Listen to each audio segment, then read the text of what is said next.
Emas Perak Tembaga Suara, awal bismillah pembuka bicara. Assalamualaikum dan salam sejahtera dan salam Malaysia Madani.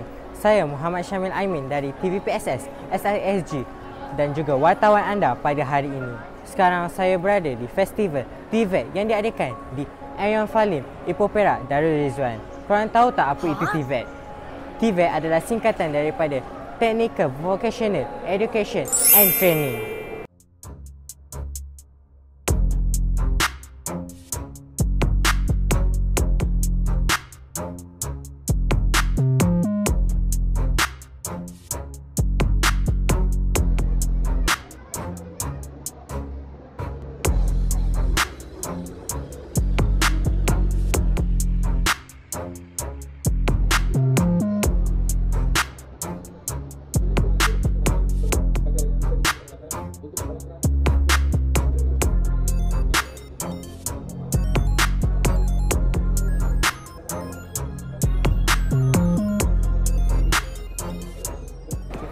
Tuan, apa khabar?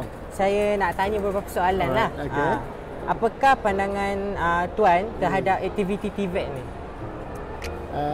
Pandangan saya, aktiviti TVET ni bagus sebenarnya untuk kita menyebarluaskan lagi dan menjadikan masyarakat di luar sana bahawa penting sekarang ni untuk kita melihat TVET bukan lagi pilihan ketiga.